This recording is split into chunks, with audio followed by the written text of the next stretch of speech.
Seigneur, et ma prière parvient jusqu'à toi, au temple qui est le tien.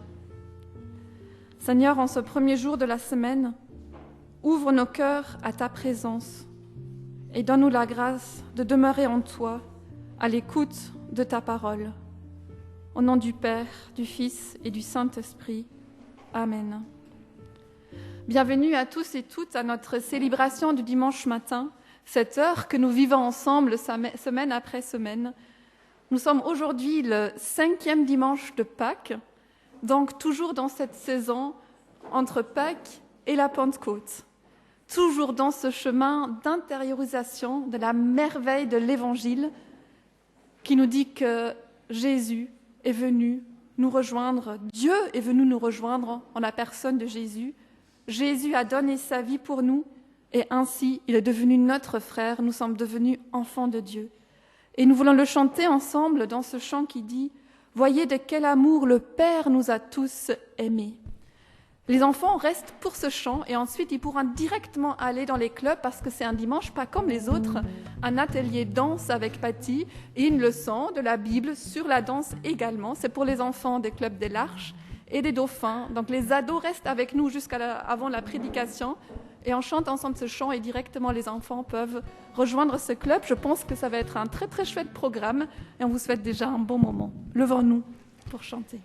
Alors c'est un chant en canon, donc on va le chanter une fois à l'unisson, vous allez voir c'est très facile. Et puis je propose que cette partie-là me suive et cette partie-ci suive Yves pour la partie canon.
Je suis né pour te louer, nous continuons, nous, avec ce chant.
s'exprimer pour te louer. Qu'est-ce la louange? On a eu tout un culte sur le thème de la louange la semaine passée. Et une écrivaine croyante, Colette Nismazur, écrit « La louange dit le meilleur d'un autre, de l'autre. Elle exprime la certitude que cet autre veut notre bien, nous précède sur le chemin, transfigure notre vie en l'animant de son regard bienveillant. » Et c'est cela que nous voulons aussi exprimer par le prochain chant. Et même si je suis fragile, même si c'est difficile, je chanterai gloire à l'Éternel parce que je sais qu'il me précède sur le chemin. Je sais qu'il a ce regard bienveillant sur nous. J'aime vraiment beaucoup ce chant parce qu'il dit que oui, on peut louer l'Éternel même quand c'est difficile, même quand on est fragile. Et c'est surtout peut-être dans ces circonstances parce qu'on veut se rappeler qu'il a un projet bienveillant pour nous. Nous pouvons nous lever pour cela.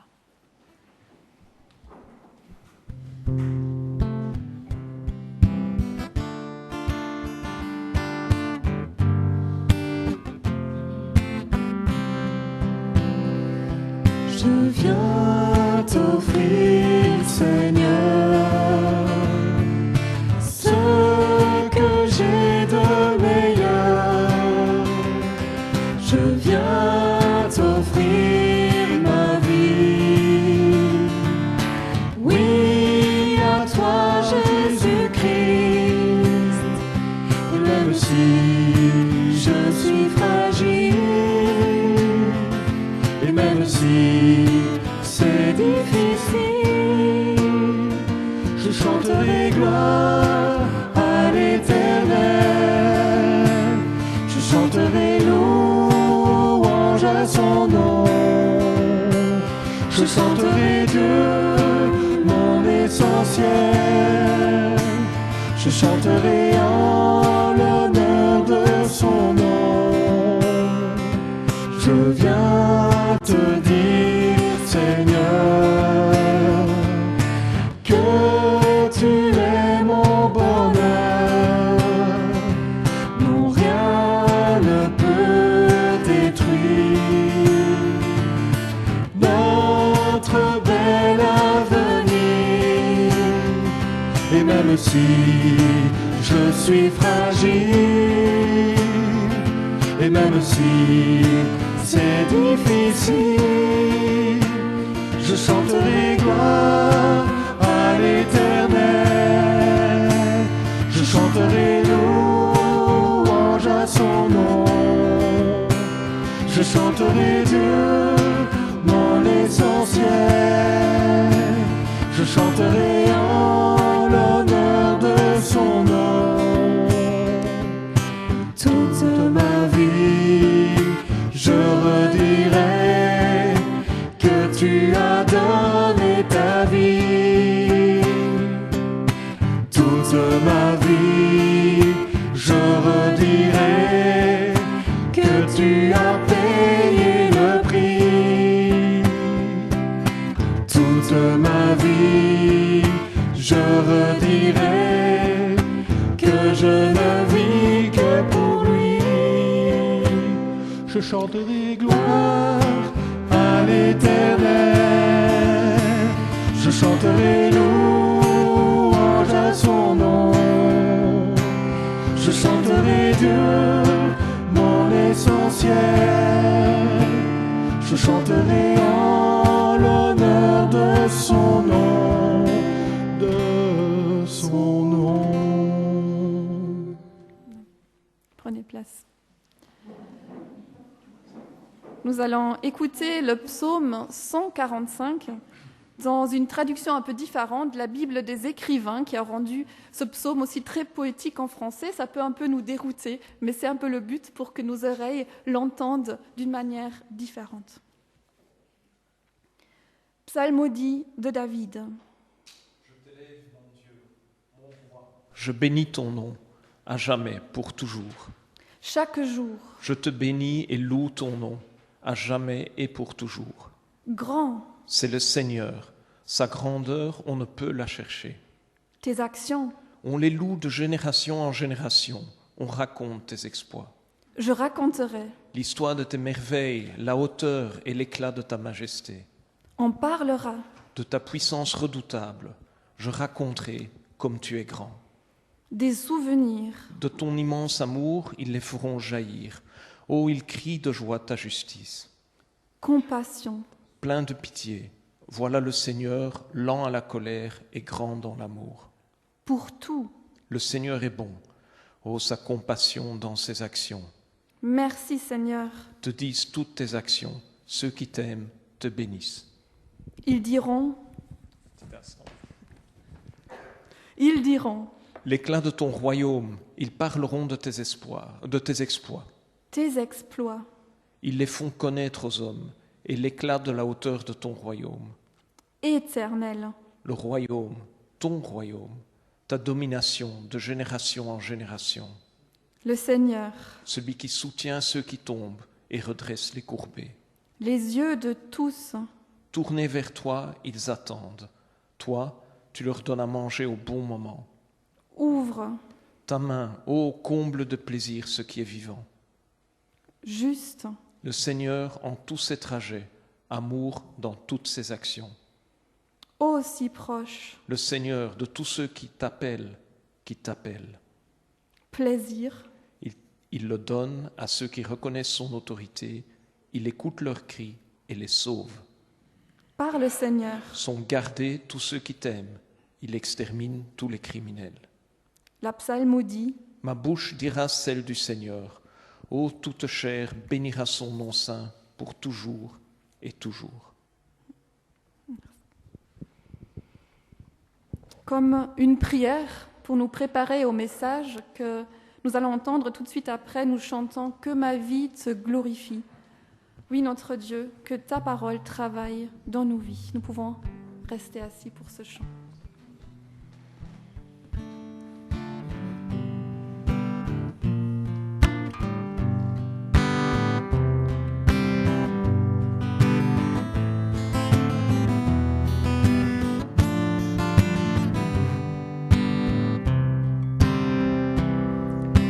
Que ma vie te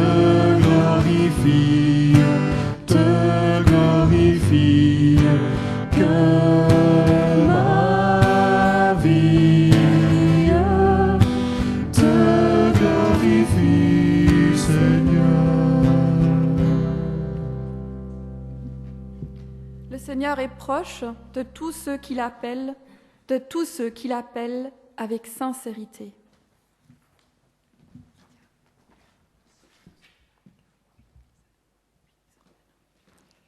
Et les ados peuvent rejoindre leur club avec Carla.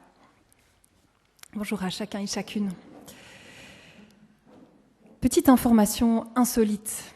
Le 8 février 2025, un jeune homme fait une sortie kayak avec son papa au large des côtes chiliennes. Et ils sont équipés d'une GoPro. Et survient soudain une scène absolument glaçante. Il y a une baleine à bosse qui surgit de l'eau et qui engloutit le kayak du fils sous le regard pétrifié du papa et de sa caméra. Quelques secondes plus tard, la baleine recrache le kayakiste sain et sauf. Sous le choc, et j'ai entendu cet extrait dans le reportage de TF1, il témoigne quelques heures après, « J'ai cru que j'étais mort, j'étais complètement désorientée, je ne comprenais même pas ce qui venait de se passer. J'ai paniqué en réalisant que je ne pouvais rien faire, j'étais totalement impuissant. On croit que cela n'arrive que dans les contes dans la Bible, mais c'était réel, dit-il. » Alors vous l'aurez compris, avec cette anecdote insolite, nous poursuivons ce matin notre série sur Jonas. Il y a 3 semaines, pour ceux qui n'étaient pas là, Lydia nous a emmenés dans le chapitre 1, où notre Jonas avait reçu un appel difficile du Seigneur. Aller interpeller les Ninivites, l'ennemi, à cause de leur méchanceté. Et Jonas se lève, nous dit le texte, et décide de fuir. Il décide de fuir à Tarsis, loin de la présence du Seigneur, nous précise le texte biblique. Et Tarsis, nous avait dit Lydia, représentait ce fantasme d'exotisme, d'aventure, une sorte de paradis imaginaire, un lieu où l'on projette une vie meilleure, sans difficulté, sans épreuve, sans lutte dans la foi et sans responsabilité. En embarquant pour fuir, survient une tempête. Et ayant tout essayé en termes de navigation et de ressources humaines, tout cela pendant que Jonas dort, l'équipage, désespéré, finit par tirer au sort, selon les croyances et les coutumes de l'époque, pour que soit désigné le coupable. Et Jonas est alors désigné. Et il confesse sa culpabilité et propose de lui-même qu'il soit jeté par-dessus bord, afin que la tempête se calme. Amandine nous lit la suite, le chapitre 2, dans la version Parole de vie.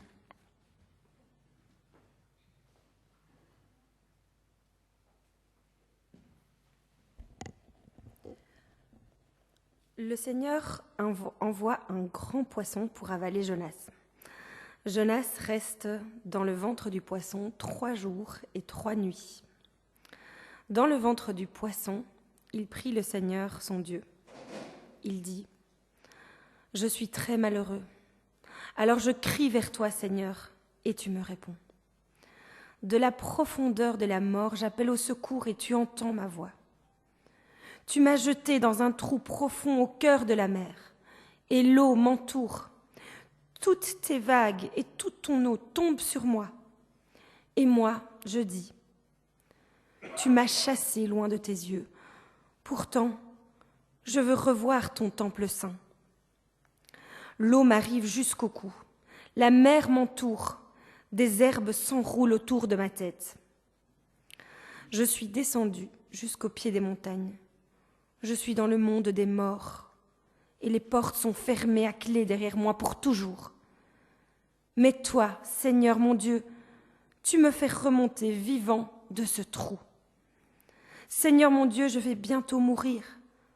Alors je me souviens de toi, Seigneur, et ma prière monte près de toi dans ton temple saint. Ceux qui adorent les faux dieux n'ont aucune chance d'être sauvés. Mais moi, je chanterai ta louange, je t'offrirai des sacrifices, je tiendrai les promesses que je t'ai faites. Oui, c'est toi qui sauves, Seigneur. » Alors le Seigneur donne cet ordre au poisson. « Rejette Jonas sur la terre. » Et aussitôt, le poisson obéit. Merci Amandine. Et littéralement, c'est le poisson vomit Jonas. Alors dans la version romantique et d'école du dimanche, on résume souvent cette histoire en disant que Dieu envoie un poisson pour sauver Jonas de la noyade et une louange s'élève de sa part en reconnaissance et tout est bien qui finit bien. Alors quand on entend la lecture qu'on vient d'avoir, quand on est plus attentif au texte, et même si on s'imagine la scène comme pour notre kayakiste, on se rend compte que l'expérience décrite par Jonas n'est pas celle d'un joyeux sauvetage, mais celle d'un véritable engloutissement angoissant. Et c'est l'exact sens du mot hébreu, vala. Le verset dit « Dieu mande un poisson pour engloutir Jonas, pour avaler Jonas ». Comme si le poisson venait prolonger, achever la menace de la mer à laquelle Jonas s'était livré de son plein gré, et comme si Dieu acceptait d'aller jusqu'au bout de la requête et de la volonté de Jonas. Jonas souhaitait fuir loin de la présence du Seigneur, et il va trouver ce lieu, ce fond, cette extrémité de séparation ultime. Et plusieurs fois, en méditant le texte, en préparant, j'étais frappée par les similitudes avec un texte d'un tout autre registre, de ce fils dans la parabole de Jésus, ce fils qui a un héritage extraordinaire, un appel dans le domaine du papa. Vous voyez la parabole de laquelle je veux parler avec les deux fils, le fils prodigue. Et ce fils préfère lui aussi partir à Tarsis, loin de la présence du papa. Et il se retrouve finalement de son propre choix dans cette extrémité de misère. Les termes utilisés décrivent un degré de malheur, d'angoisse, de frayeur qui ne plaident pas vraiment en faveur d'une interprétation agréable du poisson. Jonas insiste tant dans les expressions dramatiques qu'il semble vraiment vouloir exprimer un au-delà de tout ce qu'on peut imaginer en termes de détresse. Il y a toute une série d'expressions qu'il indique, beaucoup en lien avec l'eau, symbole de mort dans l'Ancien Testament. La profondeur de la mort, dit-il dans sa prière. Le trou profond au cœur de la mer. L'eau m'entoure. Toutes tes vagues et toute ton eau tombent sur moi. Tu m'as chassé loin de tes yeux. L'eau m'arrive au cou, à la gorge. La mer m'entoure. Je suis descendue jusqu'au pied des montagnes. Et dans l'Ancien Testament, c'était le lieu des portes du Sheol, le séjour des morts. Si nous avions encore des doutes, ce verset est absolument explicite. Je suis dans le monde des morts, dit Jonas. Et les portes, c'est très fort comme expression, sont fermées à clé derrière moi pour toujours. Je vais bientôt mourir. Jonas vit une violente expérience de mort. L'eau incarnant la destruction dans la Bible est restée encore aujourd'hui dans notre vocabulaire quand on veut exprimer aux autres un état de détresse intense ou ultime. Nous disons « je me noie »,« je bois la tasse »,« je perds pied ». Jonas, en voulant fuir loin de la présence du Seigneur, se retrouve dans ce lieu d'absolue solitude, où tout lien avec l'extérieur est rompu, où aucun secours n'est plus à espérer. Il est aux portes du Sheol, du séjour des morts. Avez-vous déjà été englouti par un poisson ? Vous êtes-vous déjà retrouvé dans ce lieu sans issue, où les portes semblent fermées à double tour derrière soi, où tout goûte la mort, où l'on se sent comme englouti, perdu, désorienté et isolé de tout secours. Ce sont ces crises de notre vie où nous sommes fauchés en pleine course, où nous nous retrouvons isolés de nos semblables et où nous glissons vers le fond. Personnellement, c'est la douleur physique qui m'a déjà menée dans ce lieu extrême où la porte est fermée à double tour et il est impossible de sortir de son corps et de son désespoir. Je sais que ceux qui souffrent de crises d'angoisse peuvent expérimenter des sensations de noyade presque physique et de néant engloutissant jusqu'à l'étouffement. L'épuisement, la dépression, la maladie peuvent nous engloutir, nous avaler.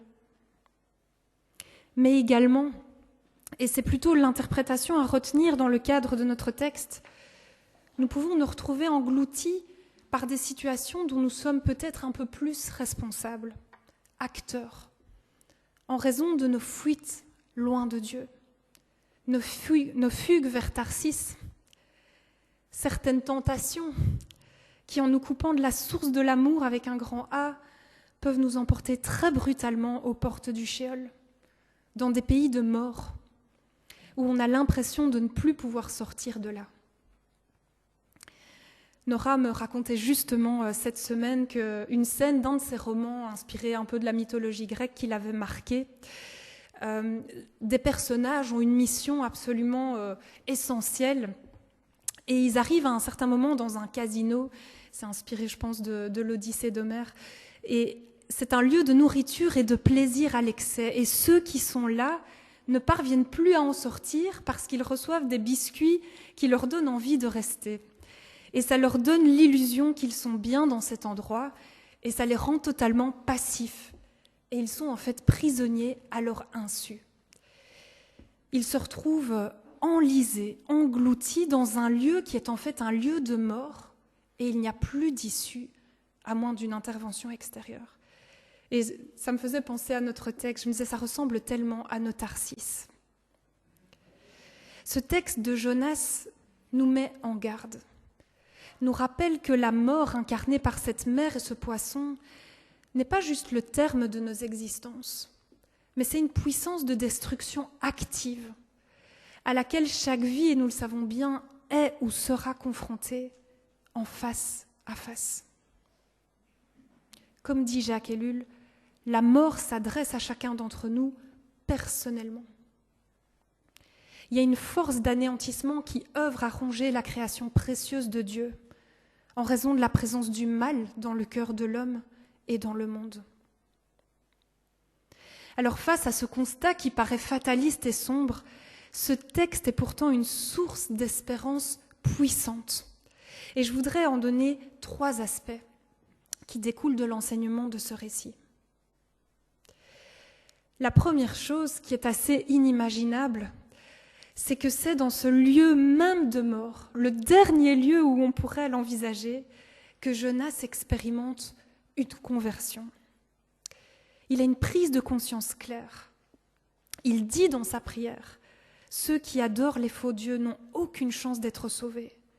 C'est toi qui sauves, Seigneur. » Il comprend avec une clarté d'esprit, avec une fulgurance, que les dieux vers lesquels il cherchait la sécurité, la fuite, peut-être le confort, la tranquillité, je ne sais pas ce que Jonas cherchait exactement, mais que ces aspects vers lesquels il fuyait ne pouvaient pas le sauver. Dans son commentaire de Jonas, Ellul dit que tous nos Tarsis peuvent nous apporter beaucoup de choses, et il ne faut pas dire le contraire. Mais il y a une expérience qu'on ne peut pas vivre avec nos idoles, une expérience qui est source de salut. C'est l'expérience de la miséricorde. Cet amour qui est personnel. Ce qu'on va chercher à Tarsis, l'argent, le plaisir, l'absence de responsabilité, l'oubli, l'influence, le pouvoir, les biens, et on peut chacun continuer nos listes, nous apporte sans doute beaucoup de choses, mais jamais la plus essentielle, celle qui est source de salut. Ces différents biens ne nous manifesteront jamais de miséricorde, d'amour. Quand le fils prodigue est au fond du trou, il sent qu'il doit retourner vers son père pour pouvoir survivre. Mais il a oublié cet amour. Et la preuve, c'est qu'il raisonne en termes de transaction. Il se dit qu'il essaiera de se faire embaucher par son père pour pouvoir survivre. Mais ce qu'il attend, c'est ce papa qui guette, qui va courir vers lui et le serrer dans ses bras. À Tarsis, nous oublions cette réalité de l'amour dont Dieu est la source et dont le cœur de l'homme a un tel besoin profond. Cet amour personnel, compassionnel, qui nous vise personnellement, qui nous restaure, qui nous remet debout et qui nous rend libres. C'est cette qualité d'amour qui sauve et qui pousse Jonas à dire presque sur un ton familier, mais en fait, c'est toi qui sauves, Seigneur, c'est toi seul. C'est en découvrant cela que Jonas s'adresse pour la première fois à Dieu dans ce poisson. Jonas ne s'était pas adressé à Dieu jusqu'ici. Soudain naît en lui un désir nouveau, l'envie de voir le temple saint du Seigneur, de goûter à sa présence. Il aspire soudain très fort à cette présence, source de toute vie, source de la vie abondante. Je veux revoir ton temple saint. Et ce désir, c'est un élan vers la vie avec un grand V. C'est une conversion. Ainsi, un élément du texte qui paraît absolument incompréhensible à première vue prend son sens. Des affirmations de foi, presque des éclats, cohabitent avec des exclamations désespérées. Car Jonas retrouve la source de la vie, il regoute dans le fond à la présence de Dieu. Il revoit la lumière, il goûte à la miséricorde, au point que s'élève depuis le fond un chant de louange. J'ai l'impression qu'il n'y a que dans la foi qu'un tel paradoxe est possible, comme l'ont rappelé Dario et Jean-Claude et encore Lydia ce matin. La louange n'est pas une expression de bonheur superficiel, c'est une envolée spirituelle à partir du plus vrai de notre être et parfois à partir du lieu le plus sombre.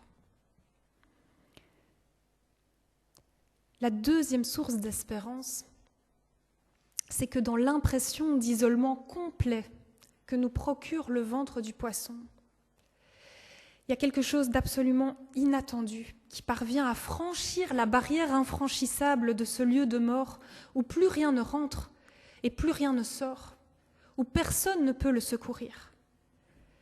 C'est la prière. J'ai lu certains commentaires qui disaient que Jonas retourne sa veste et que ce n'est pas vraiment une prière sincère, que ce n'est pas une vraie conversion, parce que c'est une conversion intéressée. Maintenant qu'il est en mauvaise posture, il appelle Dieu à l'aide et c'est un peu facile. Et je voudrais encore vous citer un extrait d'Ellul qui a une réponse absolument magnifique à ce type de raisonnement. Il dit « C'est bien une idée répandue que la prière adressée dans le danger, la conversion par suite de la souffrance ou in extremis ne sont rien.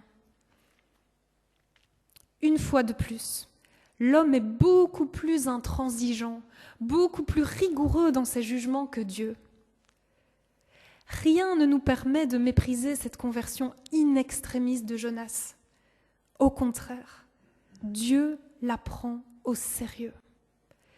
Dieu prend toujours au sérieux l'appel de l'homme en détresse, de l'homme qui souffre, de l'homme devant la mort. C'est du fond de l'abîme, de la maladie, de la souffrance. C'est d'un cœur humilié, brisé, désespéré, que s'élève le cri entendu par Dieu, que se produit la conversion, parce que ça ne peut plus durer comme ça. La conversion qui change la route de l'homme. Et c'est exactement ce que Jonas expérimente, c'est que dans le fond du fond, Dieu l'entend et lui répond. Il en est convaincu, il le dit. Tu me réponds. Il est encore dans son poisson et il l'affirme. J'appelle au secours et tu entends ma voix. Je suis dans le monde des morts et les portes sont fermées à clé. Mais toi, Seigneur mon Dieu, tu me fais remonter vivant de ce trou. Seigneur mon Dieu, je vais bientôt mourir. Alors je me souviens de toi, Seigneur, et ma prière monte près de toi dans ton temple saint. Il est toujours dans son poisson, mais quelque chose de neuf se passe. Il a cette certitude absolue que Dieu l'entend et qu'il veut sa vie, qu'il peut et veut le faire remonter de ce trou. Il le ressent, il le vit dans son tréfonds. Le livre de Jonas est en ce sens une source majeure d'espérance. Parce que dans beaucoup de psaumes et de livres prophétiques, il y a beaucoup de prières qui expriment que ceux qui descendent dans le Sheol ou qui sont à ses portes dans la fosse n'en remontent pas. Je cite un verset, un exemple d'Ésaïe. « Ce n'est pas le séjour des morts qui te loue, ce n'est pas la mort qui te célèbre. Ceux qui sont descendus dans la fosse n'espèrent plus en ta fidélité. » Dès qu'on touche à ce Sheol dans l'Ancien Testament, il y a comme un point de non-retour. Le livre de Jonas va beaucoup plus loin que les autres. Il dit que même là, même dans la fosse, même à ce point de non-retour, même aux portes du Sheol, Dieu nous entend et peut venir nous chercher. Ce récit annonce de la manière sans doute la plus puissante de l'Ancien Testament l'œuvre de Jésus, qui descendra littéralement jusque dans la mort pour venir nous chercher. La troisième source d'espérance de ce texte et dernière source d'espérance pour ce matin découle d'une remarque grammaticale. Oui, en hébreu, même la grammaire peut être une source d'espérance. Elle concerne cette puissance d'anéantissement terrorisante qui vient, comme on l'a dit, à la rencontre de chaque vie et qui est exprimée avec force dans la prière de Jonas. Et l'encouragement consiste en ceci. En hébreu, il y a deux temps, l'accompli et l'inaccompli. L'accompli, on le traduit en général par un passé et l'inaccompli par un futur. Il y a ce qui a eu lieu, ce qui est arrivé, ce qu'on ne peut plus changer, ça c'est l'accompli. Et il y a ce qui est encore en train d'advenir, ou plutôt qui a un avenir. C'est l'inaccompli. Dans la prière de Jonas, et d'ailleurs ailleurs dans la Bible c'est souvent le cas, tout ce qui concerne les puissances de destruction et le résultat de la puissance de mort est à l'accompli. L'eau me monte à la gorge est en fait à l'accompli. Ce qui explique que beaucoup de traductions emploient le passé. Or, tout ce qui concerne l'action de Dieu et les affirmations de foi sont quant à elles à l'inaccompli, au futur. Je chanterai ta louange, je verrai ton temple, je t'offrirai des sacrifices, tu me feras remonter vivant de ce trou. Cette réalité grammaticale nous rappelle que la puissance de la mort, aussi impressionnante puisse-t-elle être, les blessures du passé, aussi douloureuses soient-elles, les forces de destruction à l'œuvre dans ce monde ont un terme. Elles sont limitées, elles sont finies. L'œuvre de Dieu, en revanche, est toujours active et tournée vers le futur. Il y a un théologien protestant, Pannenberg, qui dit « Elle vient à notre rencontre par le futur ». L'œuvre de Dieu vient à notre rencontre par le futur.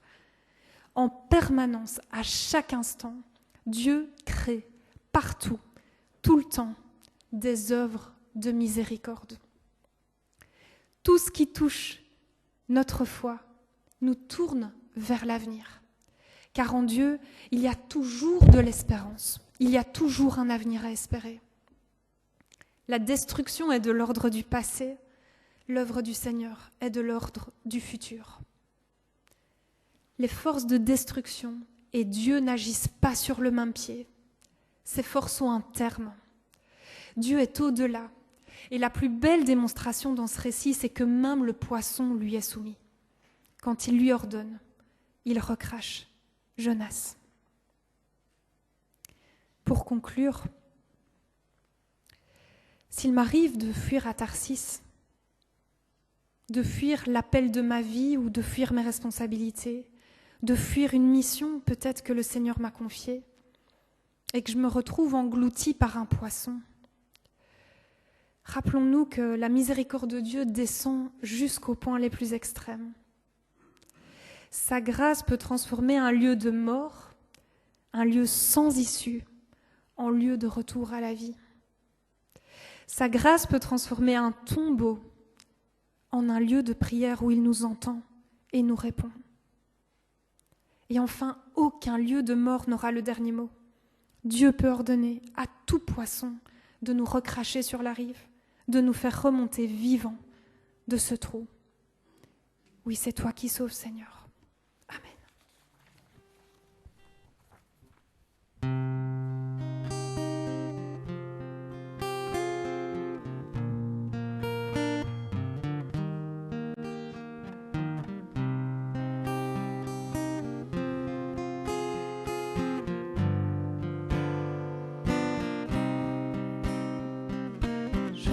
De joie, jour de victoire, il étend sa main d'en haut, me retire des grandes eaux, il me saisit et me délivre, l'Éternel est mon appui, devant tous mes ennemis. Dieu se lève avec éclat, il marche devant moi. Jour de joie, jour de victoire, il étend sa main d'en haut, me retire des grandes eaux, il me saisit et me délivre. L'Éternel est mon appui, devant tous mes ennemis. Dieu se lève avec éclat, il marche devant moi.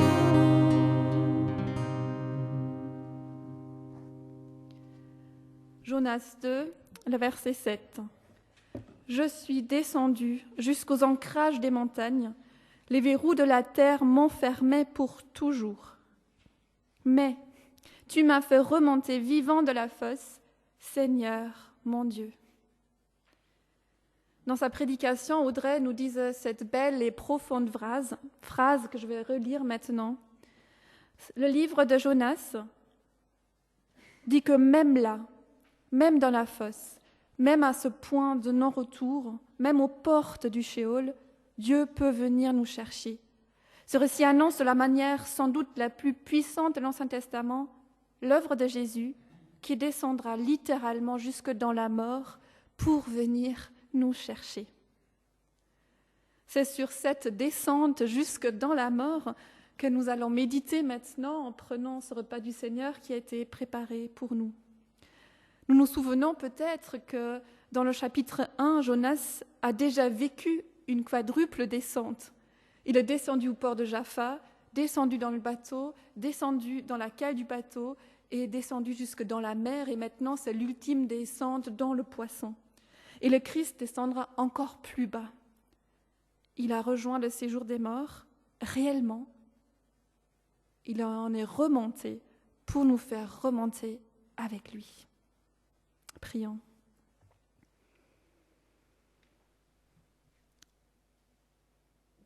Notre Seigneur Jésus, de tout cœur, merci d'être descendu au plus bas jusque dans la mort. Et merci, notre Dieu, notre Père, d'avoir fait remonter ton Fils Jésus de la mort vers la vie, là où respirer est à nouveau possible. Pardonne-nous nos offenses, comme nous pardonnons aussi à ceux qui nous ont offensés. Pardonne-nous nos fuites. Que comme Jonas, nous puissions te parler, te reparler, si c'était difficile peut-être en ce moment de te parler, et continuer à te parler, avec la conviction que tu nous entends. Que nous saisissions les nouveaux départs que tu nous offres, les ouvertures, les élans que tu veux offrir à nos âmes. Que ta vie traverse enfin de toi à moi, de toi à nous. Merci parce que, comme le chant le disait, l'Éternel est mon appui, tu es notre appui. Merci pour le pain, le jus de raisin, qui sont ces signes de ta présence avec nous, de ta vie donnée, de ta résurrection, de ta miséricorde.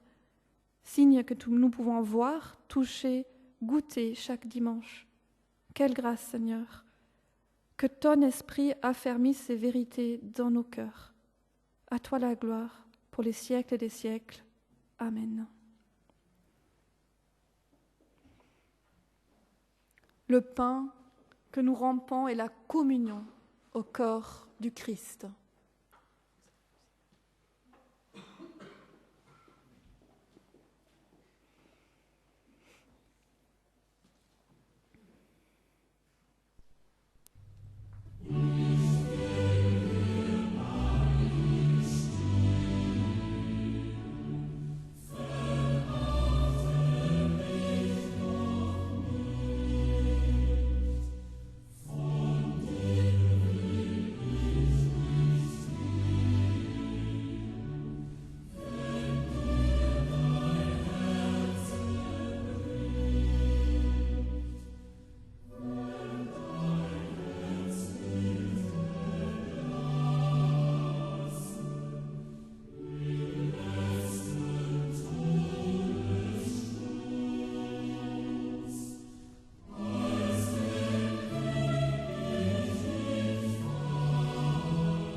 La destruction est de l'ordre du passé, l'œuvre du Seigneur est de l'ordre du futur, nous disait Audrey.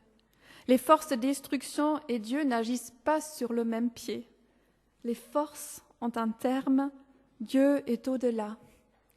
Et la plus belle démonstration de ce récit est que même le poisson lui est soumis quand il lui ordonne de recracher Jonas. Il peut ordonner à tout poisson de nous recracher sur la rive, de nous faire remonter vivants de ce trou. Ce passage m'a puissamment encouragée et nous pouvons y méditer en prenant maintenant le jus de raisin. Les forces de destruction qui sont présentes dans ce monde ont un terme. Les forces de destruction présentes dans nos vies parfois ont un terme. Dieu est au-delà et en même temps Dieu est en plein dedans avec nous. Ça nous donne du courage pour œuvrer avec Christ pour les forces de vie. La coupe de bénédiction pour laquelle nous rendons grâce est la communion au sang du Christ, le sang de la nouvelle alliance, versé pour nous et pour la multitude.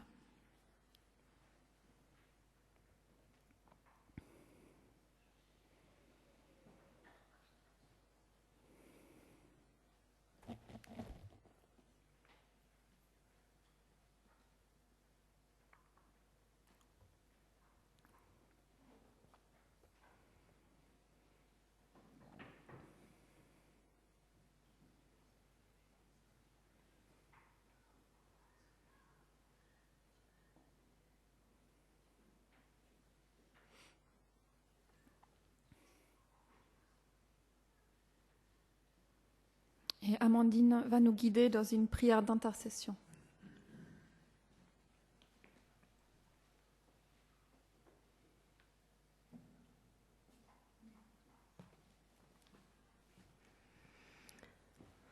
Dieu Tout-Puissant, du tombeau de ton Fils, tu as fait lever sur le monde la lumière de la vie éternelle.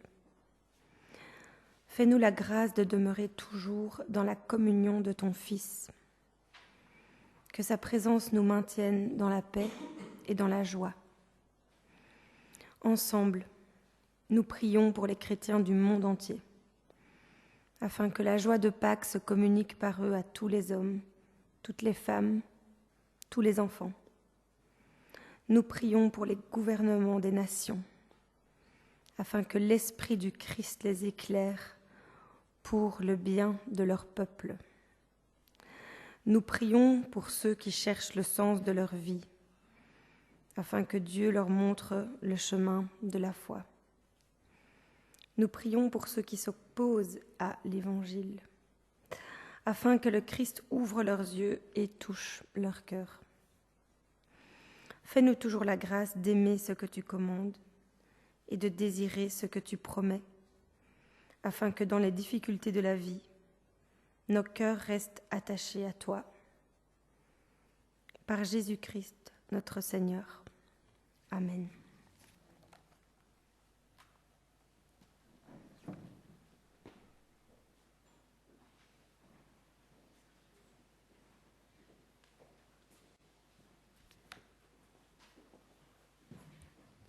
Bonjour à tous, quelques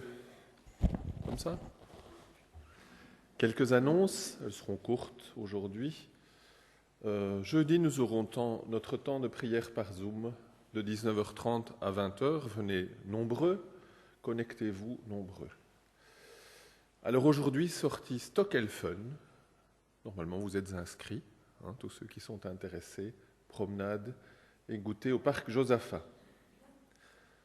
À vos agendas, la semaine prochaine, dimanche, il y aura le culte à 10h30 comme d'habitude. Mais prenez vos dispositions parce que c'est les 20 km de Bruxelles. Donc si vous venez par l'extérieur, venez plutôt par Stockel pour arriver facilement jusqu'à nous. Tous nos encouragements à Précilia. Est-ce que tu es prête pour les 20 km ? C'est plutôt l'équipe. Où est l'équipe qui va entourer Précilia pour les 20 km ? Nathan ? Qui d'autre ? Paul ?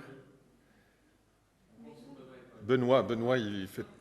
Voilà, donc il y en a quelques-uns qui seront absents et ils vont faire ensemble les 20 km de Bruxelles avec quelques supporters, tous nos encouragements. Revenez-nous en forme quand même le dimanche qui suit. Et n'oubliez pas, dans vos agendas, on l'a annoncé la semaine passée, le 29 juin, dimanche 29 juin, on fêtera la fin de l'année scolaire, le début des vacances, par un repas tous ensemble dans la salle ici. N'oubliez pas non plus vos agendas pour vos vacances. Si vous voulez passer un peu de temps à gauche, tous ensemble, le 24 au 27 juillet, on est déjà quelques-uns à être inscrits au milieu de la France. Et à droite, pour les 18-30 ans, camp de formation biblique dans les Cévennes, dans un très très bel endroit que Paul a déjà visité, puisqu'il a fait une année là-bas. Donc si vous avez besoin d'infos, venez me voir, venez voir Paul également. On a fait les deux, la convention et le camp de formation. Nos pasteurs sont là cette semaine. On reste en contact. Communiquez-nous votre email si vous ne recevez pas les infos chez nous. Sur la table des infos, j'ai vu qu'il y avait des nouveaux flyers pour les myosotistes qui sont arrivés. Je n'ai rien d'autre à signaler à ce sujet. Et maintenant, la suite.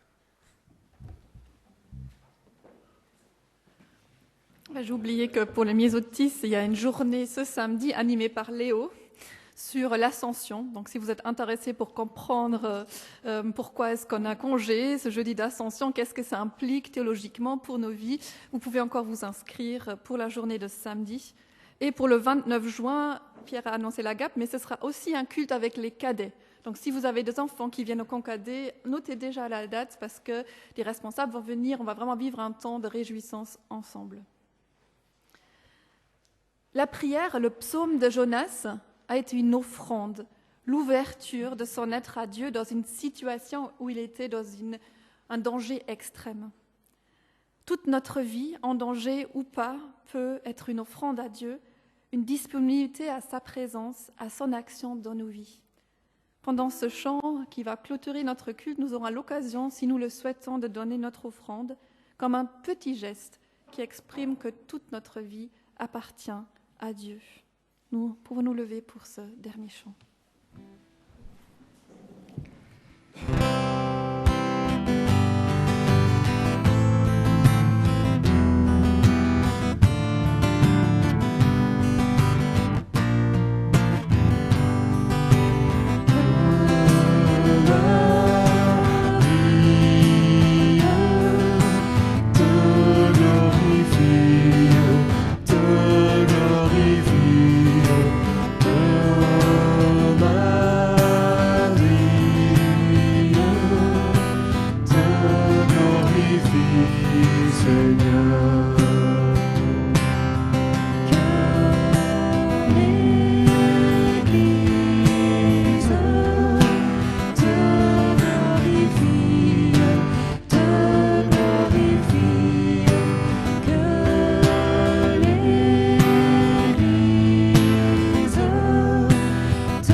Alors que je suis à bout de souffle, je me souviens et je dis « Seigneur », et ma prière parvient jusqu'à toi, au temple qui est le tien. Très bon dimanche et belle semaine à chacun.